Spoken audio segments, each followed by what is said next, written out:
Retirement, एक ऐसा शब्द जो हर क्रिकेट फैन के मन में उनके फेवरेट प्लेयर के लिए हमेशा चुभता है। No, this was my last game as well. This was going to be my last T20 World Cup playing for India. It's time for the next generation to take over.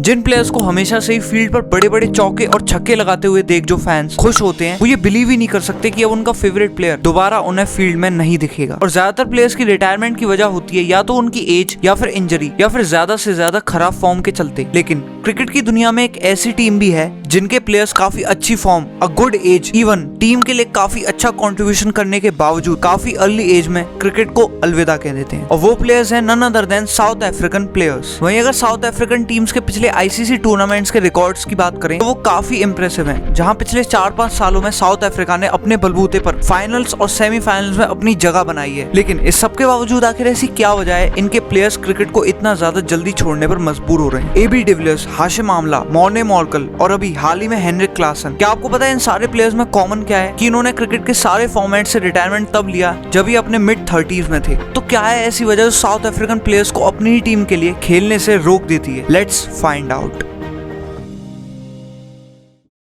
अब हम ये तो जानते ही हैं कि साउथ अफ्रीकन टीम में हमेशा से ही काफी लेजेंडरी प्लेयर्स रहे हैं जिन्होंने क्रिकेटिंग वर्ल्ड को काफी आइकॉनिक मोमेंट्स दिए हैं। लेकिन साउथ अफ्रीकन टीम के प्लेयर्स जो अर्ली रिटायरमेंट ले रहे हैं उसकी वजह जानने से पहले वक्त में थोड़ा पीछे चलते हैं। जब 1800s में ब्रिटिश कॉलोनाइजेशन के चलते साउथ अफ्रीका में क्रिकेट धीरे धीरे पॉपुलर हो रहा था, जहां पर साउथ अफ्रीका का फर्स्ट एवर रिकॉर्डेड मैच खेला गया था 1808 में। लेकिन ये मैच खेला गया था बिटवीन ब्रिटिश सोल्जर्स ओनली। फिर भले ही ये मैच साउथ अफ्रीकन ने ना खेला हो, लेकिन उन्हें इस नए गेम को देखकर मन में क्यूरियोसिटी तो उठने लग गई थी। समय बढ़ता गया और क्रिकेट धीरे धीरे साउथ अफ्रीका में और पॉपुलर होता गया। लेकिन साउथ अफ्रीका में क्रिकेट का टर्निंग पॉइंट आया 1888 में, जब एक स्कॉटिश पॉलिटिशियन सर डोनाल्ड करी ने इंग्लैंड टीम को साउथ अफ्रीका में एक मैच की टेस्ट सीरीज खेलने के लिए स्पॉन्सर करा था। और यहाँ से पहली बार साउथ अफ्रीका में टेस्ट क्रिकेट का जन्म हुआ था, as it was first ever international match played by South Africa between England. जहाँ इस टेस्ट सीरीज के बाद साउथ अफ्रीका को पूरी दुनिया में टेस्ट क्रिकेट खेलने वाले नेशन का स्टेटस मिल जाता है। और इससे पहले ये स्टेटस सिर्फ 2 कंट्रीज के पास था, एक तो थी ऑस्ट्रेलिया और एक इंग्लैंड खुद। वो मैच सीरीज भले ही साउथ अफ्रीका बहुत ही ज्यादा बुरी तरीके से हार गई थी, लेकिन ये साउथ अफ्रीका क्रिकेट में था the beginning of the new era, जहां पर 1900 से लेकर 1960 तक साउथ अफ्रीका ने कई टेस्ट मैचेस तो जरूर खेले, जिनके बीच कई सारे स्टार प्लेयर्स भी उभर कर आए, एक ब्रूस मिचेल, डडली नॉर्स और नील एडकॉक। लेकिन जहां एक तरफ साउथ अफ्रीका में क्रिकेट ग्रो कर रहा था, वहीं दूसरी तरफ पूरा देश डिस्क्रिमिनेशन और रेशियल अब्यूज के चलते बट रहा था। जहां अपार्थाइड लॉ लागू होने के चलते क्रिकेट में काफी ज्यादा डिस्क्रिमिनेशन फैलने लगा था, जिसके कारण 1970 में आईसीसी ने साउथ अफ्रीका को इंटरनेशनल क्रिकेट से बैन भी कर दिया था। क्योंकि क्रिकेट साउथ अफ्रीका में बहुत तेजी से ग्रो तो कर रहा था। हम इसी से अंदाजा लगा सकते हैं कि कंट्रीज लाइक न्यूजीलैंड और इंडिया, जिनके पास एटलीस्ट एक आईसीसी ट्रॉफी तो जरूर है, उन्हें भी international recognition in cricket south Africa के भी कई सालों बाद मिला था। लेकिन इस सब के चलते साउथ अफ्रीका को 21 सालों तक क्रिकेट से दूर रहना पड़ा, जिसमें कई सारे यंगस्टर्स लाइक एलन लैम और रॉबिन स्मिथ, जो इस टाइम पर काफी ज्यादा पोटेंशियल वाले प्लेयर्स थे, उनके करियर को भी बर्बाद कर दिया जाता है। इससे ये तो पता चल जाता है कि साउथ अफ्रीका में टैलेंट की कोई कमी नहीं थी, बस ये नेशन काफी ज्यादा अनलकी था, जिसका सबूत हमें आगे भी मिलता है। आईसीसी ने साउथ अफ्रीका से 1991 में बैन हटा दिया था और साउथ अफ्रीका ने अपना पहला वर्ल्ड कप 1992 में खेला था और अपने पहले ही 50 ओवर के वर्ल्ड कप में वो अपना डोमिनेशन दिखाते हुए सेमीफाइनल में क्वालिफाई भी कर जाते हैं। लेकिन वहां पर भी कुछ रेन कंट्रोवर्सी के चलते वो अनफॉर्चुनेटली हार जाते हैं। खैर, अगर मैं उस कंट्रोवर्सी के बारे में बात करूंगा तो ये वीडियो काफी ज्यादा लंबी हो जाएगी। So let's get back to the topic. और सिर्फ यही इकलौता ऐसा नॉकआउट मैच नहीं था, आगे चल के south Africa total 4 knockout matches में क्वालिफाई करने के बावजूद हार जाती है। और हम 2024 का T20 वर्ल्ड कप कैसे भूल सकते हैं, जहां साउथ अफ्रीका ने हमसे वो मैच एक तरफा अपनी तरफ कर ही लिया था। और इन सब हार के बाद साउथ अफ्रीका को मिल चुका था the tag of international chokers. अब इतनी सारी बातों से तो यही लग रहा है कि साउथ अफ्रीका में अच्छा टैलेंट और पोटेंशियल दोनों है, लेकिन फिर भी इस सब के बावजूद आखिर क्यों प्लेयर क्रिकेट से इतनी जल्दी रिटायर हो रहे हैं? इसके पीछे कुछ रीजंस है। Number 1, the financial issue of CSA। South Africa में भले ही क्रिकेट काफी पहले से चलता आ रहा हो, और मैंने बताया भी था कि साउथ अफ्रीका ने क्रिकेट की शुरुआत लेट 1800 से ही कर दी थी, लेकिन साउथ अफ्रीका कंट्रोवर्सी से इतना ज्यादा भरा हुआ देश था। जब क्रिकेट अपने पीक पर था तो उस टाइम पर इस नेशन को वर्ल्ड क्रिकेट से बैन तक कर दिया जाता है, जिसके चलते साउथ अफ्रीका क्रिकेट बोर्ड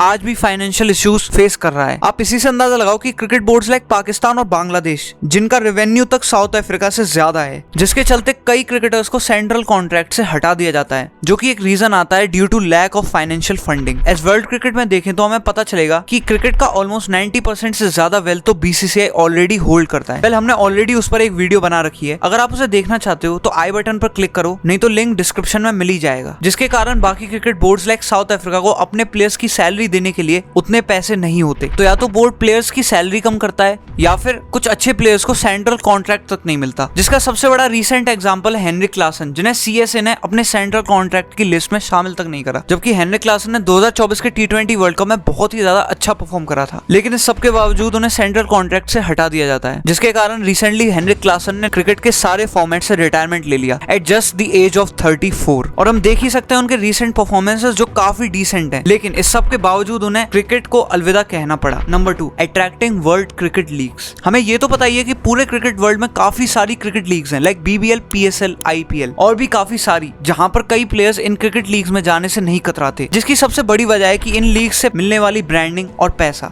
जो कई क्रिकेट प्लेयर्स को अपनी तरफ खींचती है, क्योंकि जितना पैसा क्रिकेटर्स अपने बोर्ड से कमा पाते हैं उससे कई ज्यादा पैसा प्लेयर्स इन क्रिकेट लीग्स को खेलकर कमा लेते हैं। जैसे RCB ने AB डिविलियर्स को 2018 में 11 करोड़ में रिटेन करा था। वहीं अगर उनके बोर्ड की बात करें तो वो उन्हें एनुअली $65,000 से लेकर $160,000 तक पे करता था, जो कि IPL के कंपैरिजन में कुछ भी नहीं है। और ये सिर्फ AB डिविलियर्स ही नहीं, हेनरिक क्लासन जिन्हें 23 करोड़ में SRH ने अपने पास रिटेन करा था, कगिसो रबाडा जिन्हें 11 करोड़ में पंजाब किंग्स ने खरीदा था। और इसी सबके चलते इन प्लेयर्स की वर्ल्ड क्रिकेट में इतनी ज्यादा ब्रांड वैल्यू है कि अपने नेशनल लीग्स के चलते IPL को ज्यादा प्रेफर करते हैं। अब इंडिया में तो बात अलग है, क्योंकि इंडिया में क्रिकेटर्स को बोर्ड से भी काफी अच्छा अमाउंट मिलता है, लेकिन साउथ अफ्रीका में ये अमाउंट कंपैरेटिवली काफी लो है और अल्टीमेटली दे रिटायर। आप इसी से अंदाजा लगा सकते हो कि क्विंटन डिकॉक जो सिर्फ 32 साल के हैं, जिन्होंने टेस्ट क्रिकेट से 2021 में ही और ODI से 2023 में रिटायरमेंट ले लिया, जो काफी ज्यादा शॉकिंग था। जहाँ इंडियन और ऑस्ट्रेलियन प्लेयर्स 35 से ऊपर होने तक जी जान लगाकर खेलते हैं, वहीं south African players early 30s में ही रिटायर हो जाते हैं। जिसकी सबसे बड़ी वजह है फॉरेन क्रिकेट लीग्स, क्योंकि जब इन क्रिकेट प्लेयर्स को जितना अमाउंट ही अपने क्रिकेट बोर्ड से एक साल में कमा लेते हैं, उसका 5 से 6 गुना सिर्फ 2-3 महीने मैच खेलकर ही मिल सकता है। तो आखिर ये प्लेयर्स अदर क्रिकेट लीग्स में क्यों नहीं पार्टिसिपेट करेंगे? और जब इन प्लेयर्स का national board in cricket leagues के बीच आता है, तो ये प्लेयर्स अपने बोर्ड के ऊपर IPL जैसी क्रिकेट लीग्स को प्रेफर करते हैं। जहां हम देख ही सकते हैं कि साउथ अफ्रीकन प्लेयर एनरिच नॉट्जे ने तो कई टेस्ट क्रिकेट स्किप तक कर दिए थे due to playing for global leagues. और इसी सब के चलते कई क्रिकेटर्स या तो अपने नेशनल मैचेस को छोड़ देते हैं या फिर अर्ली रिटायरमेंट ले लेते हैं। Number 3 is a bad politics in CSA। हम सब जानते हैं कि 1994 में साउथ अफ्रीका में अपार्थाइड लॉ को हटा दिया गया था, जहां क्रिकेट में एक और नया सिस्टम लागू हुआ, जिसके हिसाब से नेशनल टीम में मिनिमम 6 नॉन वाइट प्लेयर्स तो होने ही चाहिए। अब ये वहां की पॉलिटिक्स के लिए सही था या नहीं, इसके बारे में तो हम नहीं बात कर सकते, लेकिन इसने साउथ अफ्रीकन क्रिकेट को काफी ज्यादा इफेक्ट करा, जिसके चलते कई प्लेयर्स को क्रिकेट में रेसिज्म और इनइक्वालिटी का शिकार भी होना पड़ा था, जिसके चलते क्रिकेट में non white players extra opportunities मिली कंपेयर टू वाइट प्लेयर्स। और इसी के चलते कई प्लेयर्स नेशनल क्रिकेट को छोड़कर दूसरी कंट्रीज में जाकर खेलने लगे, जिसका सबसे बड़ा एग्जांपल है कोलपार्क डील। दरअसल Kolpak deal South African players को अलाउ करती है to play county cricket in England without being a foreign player. और इस कोलपार्क डील के चलते वो प्लेयर्स जो कि साउथ अफ्रीकन टीम से सिर्फ कोटा के चलते ड्रॉप हो जाते हैं, वो इंग्लैंड में जाकर एज अ डोमेस्टिक प्लेयर खेलने के लिए मजबूर हो जाते हैं। पिछले कुछ सालों में कई साउथ अफ्रीकन प्लेयर्स ने कोलपार्क डील के लिए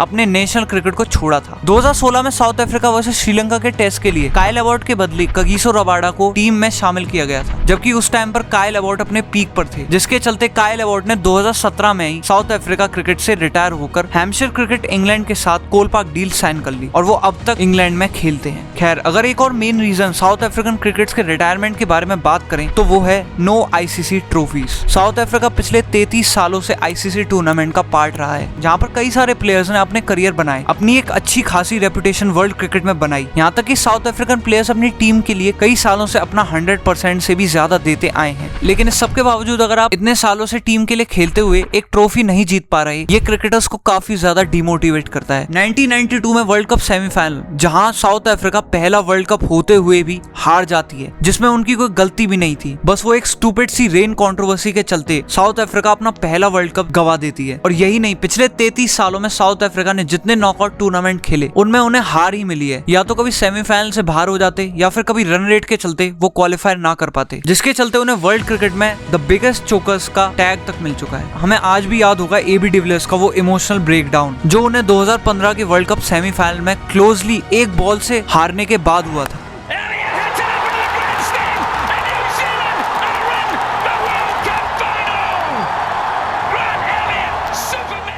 और फिर अगले वर्ल्ड कप से ठीक 1 साल पहले उन्होंने रिटायरमेंट ले लिया, इसके बावजूद कि उस टाइम पर वो अपने प्राइम फॉर्म में थे, जो कि फैंस को काफी ज्यादा शॉकिंग भी लगा। और अब भी देखा जाए तो क्विंटन डिकॉक ने टेस्ट और ओडीआई दोनों से रिटायरमेंट ले लिया। हेनरिक क्लासन ने सारे फॉर्मेट से रिटायरमेंट ले लिया। किसी के फाइनेंशियल रीजंस थे तो किसी के पर्सनल। लेकिन इसका मतलब ये भी नहीं है कि साउथ अफ्रीकन क्रिकेट कोलैप्स कर रहा है। 2023 में SA20 लीग के साथ साउथ अफ्रीका में क्रिकेट और अच्छे से प्रमोट किया जा रहा है। इनफैक्ट इस साल तो साउथ अफ्रीका ने अपनी पहली ICC ट्रॉफी से बस एक कदम दूर है। Yes, I am talking about the World Test Championship final. खैर, अगर आपने यहाँ तक वीडियो देख ही ली है तो प्लीज सब्सक्राइब, और मैं मिलूंगा आप लोगों से अगली वीडियो में। तब तक के लिए बाय बाय एंड जय हिंद।